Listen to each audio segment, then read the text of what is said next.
이스라엘 백성들 중에 섞여 있는 이민족들로부터 시작된 그 불평과 원망은 온 이스라엘 백성들에게로 퍼져갔습니다. 불평과 원망이 섞인 울음소리가 장막마다 흘러나왔습니다. 지난 1년 동안 굶주릴 수밖에 없었던 그 광야 생활 중에서 하늘에서 만나를 내리시고 반석에서 물을 내셔서 굶지 않게 하시고 갈하지 않게 하셨음에도 불구하고 애굽의 노예 시절을 그리워하며 하나님 앞에 불평과 원망을 쏟아낸 것입니다. 여러분, 하나님은 감사하는 사람을 축복하시지 원망과 불평을 쏟아내는 사람을 축복하시지 않습니다. 올바른 신앙인은 현재에 감사하는 사람입니다. 믿습니까? 올 한 해도 이제 이틀 남았죠. 오늘이 2022년도 마지막 새벽기도 날입니다. 한 해를 돌아보는 이 시점에 여러분 자신을 한번 돌아보세요. 나는 감사하는 사람입니까? 불평하는 사람입니까? 감사로 한 해를 살아오셨습니까? 불평과 원망 섞인 목소리로 한 해를 살아오셨습니까? 이 한 해도 어려움이 많았지만 지켜주신 하나님 감사합니다. 베풀어 주신 은혜 감사합니다. 하나님께 영광 돌리고 하나님을 높여드리는 그런 사람입니까? 아니면 올 한 해도 너무 힘들게 살았어요. 남들은 다들 잘만 사는데 왜 나만 이렇게 힘들게 살아야지 되나요? 내 상황, 내 환경 이대로면 내년에는 더 힘들 텐데 하나님 도대체 계시긴 하신 건가요? 계시면 왜 나를 이 모양으로 내버려 두시나요? 그렇게 같은 믿음의 사람이지만 달라지죠. 같이 교회 다니지만 같이 신앙생활하고 기도도 하고 찬송도 하고 말씀도 보지만 정작 실생활에 들어가 보면 그렇게 다 갈라져요. 나는 어떤 사람인가? 하나님은 또 어떤 사람을 축복하실까? 다시 한번 말씀의 원론에 서가지고 나를 조명할 수 있는 저와 여러분 될 수 있길 바랍니다. 현재에 감사할 수 있어야지 돼요. 믿습니까? 현재에 감사할 때 하나님은 그 감사하는 모습을 보시고 그의 나중 생활도 다 책임져 주시고 복되게 하시는 것이죠. 하나님은 백성들의 우는 소리를 들으시고 진노의 침묵을 하셨어요. 침묵하시는 하나님, 아무 말씀하지 않으셨어요. 배신감에, 배반감에, 실망감에 그렇게 침묵하신 것이죠. 그런 하나님과 또 울부짖는 백성들 사이에서 지도자 모세도 흔들리게 되죠. 그래서 모세 또한 마음속에 원망하는 마음 가지고 하나님 앞에 기도했어요. 하나님, 왜 나에게 이 무거운 책임을 주셨습니까? 그래서 왜 이렇게 고생시키시는 거예요? 하나님, 이 많은 백성들이 지금 고기 달라고 아우성인데 제가 무슨 수로 이 많은 백성들에게 고기를 먹입니까? 차라리 나는 이 책임 감당할 수 없으니 차라리 저를 죽여주십시오. 전능하신 하나님이 그동안 모세와 함께 하셨어요. 그리고 이스라엘 백성들과 함께 하셨어요. 홍해의 기적을 다 체험한 사람이 또 그것을 주도한 사람이 모세 아니겠습니까? 그런데도 불구하고 이 순간 그 모세조차도 하나님을 의식하지 못하지요. 그리고 인간적인 자신의 한계를 벗어나지 못하고 그 한계를 드러내는 것을 오늘 말씀 가운데 보게 됩니다. 이런 비슷한 모습이 예수님 때에도 나오죠. 우리가 잘 아는 오병이어의 사건입니다. 아침부터 저녁까지 아무것도 먹지 못한 그 무리들이 다 5천 명 이상, 장정만 5천 명 이렇게 모여 있었는데 그 사람들이 예수님의 말씀을 듣다 보니까 아침부터 시작해서 저녁 무렵까지 아무것도 못 먹지 못한 그런 상태에 있었지 않습니까? 그 무리들이 집으로 돌아가다가 지쳐 쓰러질까 제자들이 염려됐습니다. 그런 제자들에게 예수님 뭐라고 말씀하세요? 너희들이 가서 먹을 것을 주라, 이렇게 말씀하셨어요. 그때 제자들이 모세와 똑같은 말을 하죠. 우리가 어디 가서 이 많은 사람들 먹일 빵 구할 수 있겠습니까? 마을에 내려가서 빵을 사다 먹이겠습니까? 마을에 가면 그만한 빵을 살 수 있는 데가 있을까요? 살 수 있다 해도 그 많은 빵을 살 돈이 우리에게 어디 있습니까? 여러분, 근데 이게 우리 모습 아닌가요? 우리의 한계는 뭡니까? 무슨 일만 생기면, 내 생각에 커다란 문제, 위중한 문제, 급한 문제 생기면 내 곁에 계신 그 전능하신 하나님을 생각하지 못하고 자꾸 현실로 돌아와 가지고 계산기만 두드리고 있다는 거예요. 그러니 답이 안 보이고 답답해지고 앞날이 캄캄해지고 불평하고 원망하고 좌절하고 낙심하게 되는 것입니다. 여러분, 현실이 답답하고 막막하세요? 그럴수록 여러분 마음을 잘 가라앉혀 보세요. 그리고 하나님이 어떤 분이신가, 내가 알고 있는 그 하나님이 어떤 분이신가를 깊이 있게 다시 한번 생각하실 수 있길 바랍니다. 그리고 인간적인 생각을 다 내려놓고 하나님이 지금 무슨 일을 하고 계신가 또한 생각해 보시기 바랍니다. 하나님이 아무 일도 안 하고 계신다고 생각하지 마세요. 하나님은 지금도 여전히 일하세요. 과거에도 일하셨고 지금도 일하셨고 일하고 계시고 앞으로도 계속 일하실 것이거든요.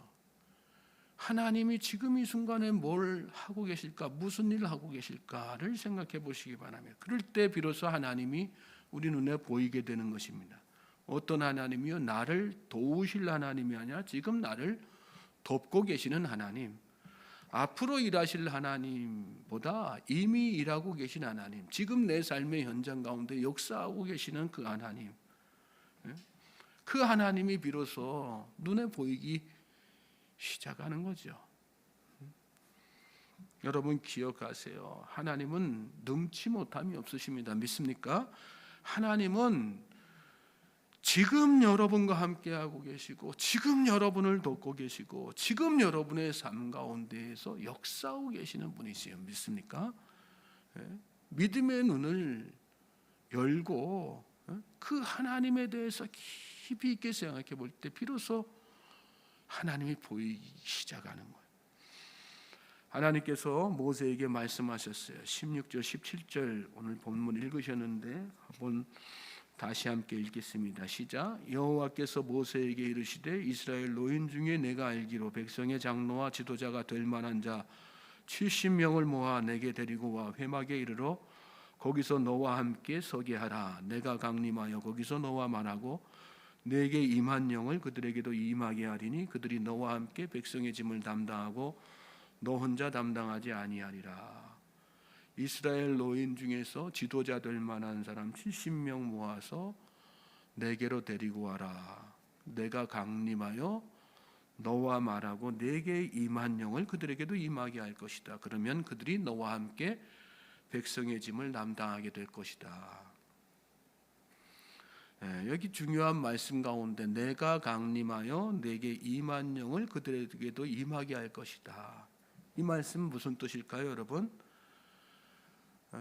하나님은 지금 그 사람들 모아놓으면 그 사람들 통해서 그 사람들이 일할 것이다 이 말씀하고 계신 게 아니에요. 이 말씀의 중요한 핵심은 어디 있어요? 내게 임한 영, 즉 하나님께서 일하시겠다는 거예요. 70명이 일하는 게 아니란 말이에요. 하나님이 그들 가운데 영으로 임하셔서 하나님께서 친히 일하시겠다는 것입니다. 여기 특별히 모세에게 내게 임한 영이다 이런 말씀도 하셨어요. 내게 임한 영, 뭘 강조하시는 말씀일까요? 모세가 자꾸만 내가 그러면서 하나님 앞에 힘들다고 하고 책임이 막중하다 하고 부담스럽다 하고 할 수 없다고 그러니까 모세에게 지금 뭘 인식시켜 주시는 거예요? 네가 아니라 내가 했다는 거 깨닫게 하시는 거예요. 내게 임한 영이 일한 거야. 여태까지 애굽에서 여기까지 인도한 것도 네가 한 거 아니야. 내게 임한 영, 바로 내가 여호와 하나님이 하신 거야. 모세, 네가 부담스러워하는 이 백성의 짐 네가 질 짐이 아니라 내가 질 짐이다. 그 말씀하고 계신 거예요. 그래서 내게 임한 영이라고 이렇게 찝어서 말씀하시는 거예요. 여러분, 여러분의 짐을 여러분 혼자 담당한다고 생각하지 마십시오. 짐을 내가 진다고 생각하니까 자꾸 무겁게 느껴지는 거예요. 능력 없는 내가 그 무거운 짐을 지고 있으니까 얼마나 무겁게, 감당할 수 없는 내가 그 짐을 진다고 생각하니까 얼마나 부담스럽게 느껴지는 거예요. 그러다 보니까 오늘 우리가 찬송한 대로 그래요. 우리 다 그냥 견디다 못해가지고 막 쓰러지는 거 아니겠어요? 여러분, 우리가 왜 성령 충만해야지 될까요? 성령 충만해야지 된다 그러지 않습니까? 왜 성령 충만해요? 성령 충만해야 하나님의 그 영이 임해야 내 짐이 내 짐으로 여겨지지 않기 때문에 그렇습니다. 내가 하는 것이 아니라 하나님이 하신다는 그 확신 가운데 성령 충만해야만 그 확신 가운데 거할 수 있기 때문에 그래서인 거예요. 그래서 우리에게 성령 충만한 게 참 중요한 것입니다. 모세는 하나님의 영이 임한 사람이었어요. 내게 임한 영이라 이렇게 단정해서 말씀하시지 않습니까? 모세에게 임한 영이 여러분, 저와 여러분에게도 임했다고 하는 사실을 믿으시기 바랍니다. 우리가 예수님을 믿고 영접한 순간 예수님이 성령으로 이미 우리 안에 들어와 계시지 않습니까? 문제는 뭘까요? 충만하지 못하다는 거예요. 모세도 문제가 뭐였어요? 충만하지 못했다는 거. 임했지만, 하나님의 영이 임했지만 충만하지 못했다는 거. 충만하지 못했다는 얘기 뭘까요? 내 안에 계신 성령님, 내 안에 계신 하나님의 영에 대한 생각, 거기에 대한 확신, 거기에 대한 믿음으로 가득 차 있지 못하다는 거예요. 그게 충만하지 못하다는 거거든요. 모세의 문제도 바로 거기에 있었어요. 하나님의 영이 임했지만 백성의 울음소리 가득한 이 순간에 하나님의 영이 자기에게 임하고 계시다는 생각을 새카맣게 잊어버리고 있는 거예요. 그래서 하나님 앞에 엎드려서 뭐하고 있는 거예요? 하나님이 그러지 않고 뭐하고 있어요? 내가 그러고 있는 거예요. 저는 저와 여러분이 성령 충만하실 수 있길 바랍니다. 하나님의 영에 대한 생각으로 가득 차야 돼요. 확신 가운데 거해야지 되는 거예요. 하나님은 지금 모세에게 그걸 깨닫게 하고 계신 것입니다. 18절부터 20절 말씀 우리 함께 읽어볼까요? 시작. 또 백성에게 이르기를 너희의 몸을 거룩히 하여 내일 고기 먹기를 기다리라. 너희가 울며 이르기를 누가 우리에게 고기를 주어 먹게 하랴. 애굽에 있을 때가 우리에게 좋았다 하는 말이 여호와께 들렸으므로 여호와께서 너희에게 고기를 주어 먹게 하실 것이라. 하루나 이틀이나 닷새나 열흘이나 20날만 먹을 뿐 아니라 냄새도 싫어하기까지 한 달 동안 먹게 하시리니 이는 너희가 너희 중에 계시는 여호와를 멸시하고 그 앞에서 울며 이르기를 우리가 어찌하여 애굽에서 나왔던가 함이라 하라. 하나님은 백성들의 그 원망의 소리를 들으시고 그들에게 고기 주시겠다 이렇게 말씀하셨어요.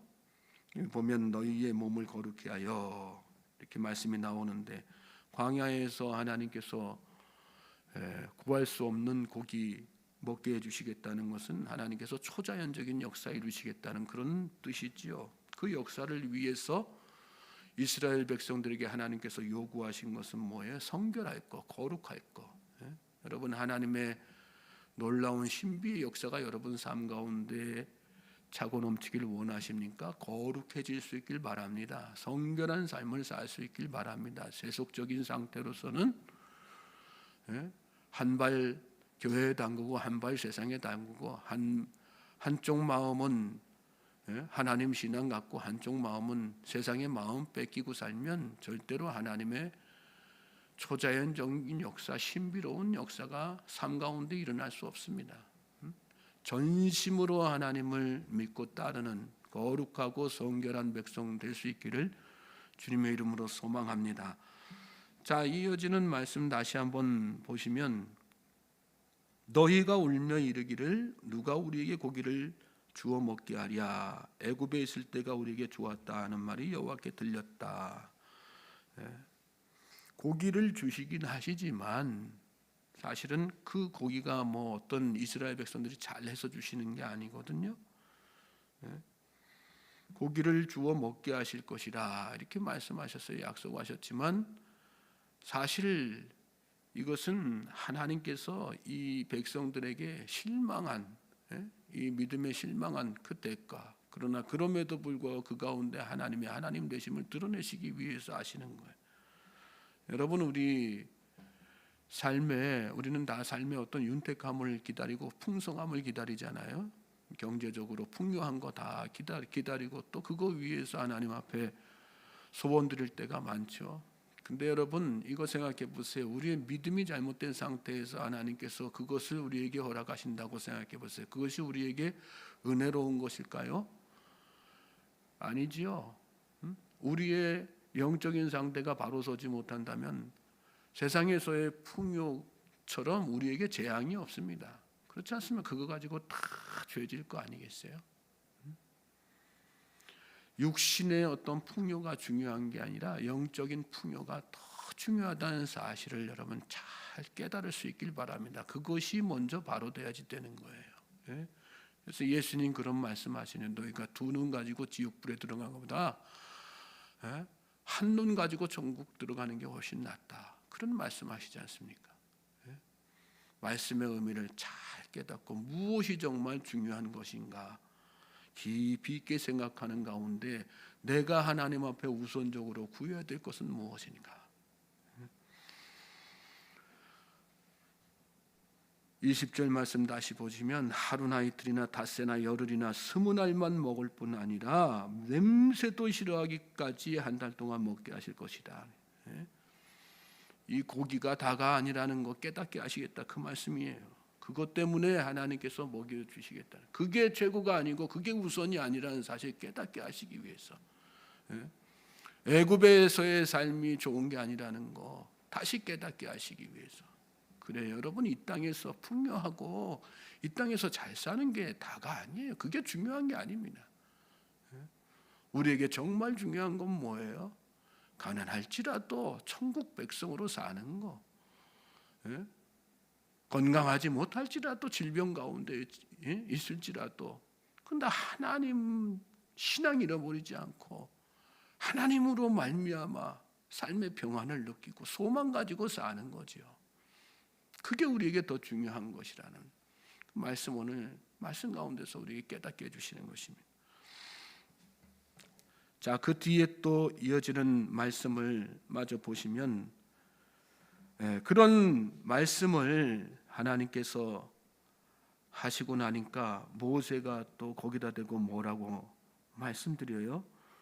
모세가 이르되 21절에 모세가 이르되 나와 함께 있는 이 백성의 보행자가 60만 명이온데 주의 말씀이 한 달 동안 고기를 주어 먹게 하겠다 하시오니 그들을 위하여 양떼와 소떼를 잡은들 족하오며 바다의 모든 고기를 모은들 족하리오리까.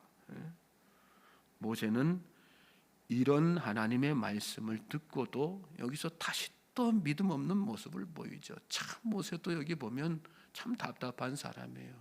그런데 은혜는 뭐예요? 그럼에도 불구하고 하나님 이 모세 포기하지 않으시고 끝까지 이 광야 백성을 이끌어가는 지도자로 사용하시지 않습니까?